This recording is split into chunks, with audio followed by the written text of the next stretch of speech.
Hi friends, జీడి తోటలు ఉన్న వాళ్ళందరూ కూడా జీడి పిక్కలు లాస్ట్లో అయిపోయి మూమెంట్లోని ఇలా జీడి పిక్కలు అయితే దాచుకొని ఉంచుకుంటారు. అయితే మాకు కూడా జీడి తోట ఉండింది కదా, జీడి పిక్కలు అయిపోతున్నాయి కదా అని చెప్పేసి నేనైతే ఒక 4 కేజీలు తీసి పక్కనెట్టుకున్నాను. ఎందుకంటే అప్పుడప్పుడు కాల్చుకొని తిందామని చెప్పేసి.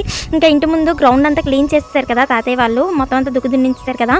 మీతో ఉన్న చెత్త చెదారం ఏమైనా ఉంటే అదైతే అగ్గి పెట్టి కాల్ చేస్తున్నారు. ప్లాస్టిక్ అయితే భూమిలో కరగదు కదా అని చెప్పేసి అగ్గి అయితే పెట్టి కాల్ చేస్తున్నారనమాట. ఆయనేమో మా తాతయ్యకి అయితే హెల్ప్ చేస్తున్నారనమాట. ఇంకెలాగో అగ్గి చేస్తున్నారు కదా అని చెప్పేసి నేనైతే కొన్ని పిక్కలు అయితే తెచ్చుకున్నాను. మనం దాచిపెట్టి పక్కన ఉంచుకున్నాం కదా, ఆ పిక్కలు తెచ్చుకొని చిన్న బలిగ లాంటిది దాని మీద వేసాను అనమాట. ఆ పిక్కలన్నింటినీ కూడా వేసి అదైతే అగ్గి అలా పెట్టాను అనమాట. చాలా పొగొస్తుంది, బోల్డ్ ఉంటుంది అనమాట ఆ పిక్కల్లోని.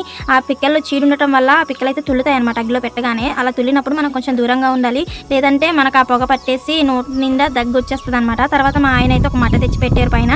మట్ట తెచ్చి పెట్టిన తర్వాత పిక్కలు అయితే చక్కగా కాలిపోయాయి. మట్ట తెచ్చి పెట్టడం వల్ల ఏంటంటే కొంచెం అగ్గి అనేది ఎక్కువగా వస్తుంది, తాటి మట్ట కాబట్టి.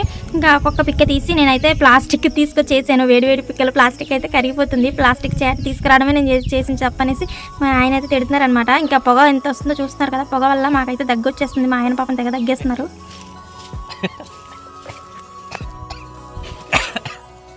పిక్కలని చక్కగా కాలిపోయాయి అనమాట. ఒక రాయి తీసుకొచ్చి ఆ రాయి మీద అయితే పిక్కలు పెట్టి అయితే చిన్న రాయితోనైతే పైన పెట్టి కొడుతున్నారనమాట. కొట్టేసి నాకైతే ఫస్ట్ ఇచ్చారు.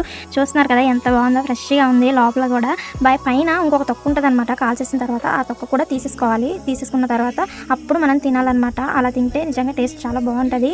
ఇవి కాల్చుకొని తింటే బాగుంటుంది. ఫ్యాక్టరీలో ఏంటంటే వాళ్ళు బాయిల్ చేసేస్తారు, వేడిగా చేసేసి దేనికి అది చేసి ఇచ్చేస్తారనమాట. అవి అలా ఉంటాయి, వీటి టేస్ట్ వేరే ఉంటాయి అనమాట. చాలా పిక్కలే పట్టుకెళ్ళాను కదా, కొన్ని పిక్కలు అయితే పాడైపోయినాయి అనమాట. కాల్చినప్పుడే బాగా మాడిపోయాయి అనమాట. ఇంకొన్ని పిక్కలు అయితే మేము కొట్టేటప్పుడే తినేసాము. ఇంకొన్ని పిక్కలు అయితే మీకు చూపిస్తున్నాను చూడండి. ఇదేనమాట కాల్చిన జీడిపప్పు. ఈ కాల్చిన జీడిపప్పుని చాలా ఇష్టంగా తింటారు మా సైడ్ ఉన్న వాళ్ళందరూ. జీడి తోటలు ఎక్కువ ఉంటాయి అనమాట మా వైపు. ఫస్ట్ మా తోటలోని కాల్చిన పిక్కల్లోని కొన్ని పిక్కలు తీసుకుని అయితే నేను ఆల్రెడీ చూపించాను అనమాట. మీలో ఎంతమంది కాల్చిన జీడిపప్పు తిన్నారో కామెంట్ చేయండి. వీడియో నచ్చితే లైక్ చేయండి. ఉంటాను మరి, బై ఫ్రెండ్స్.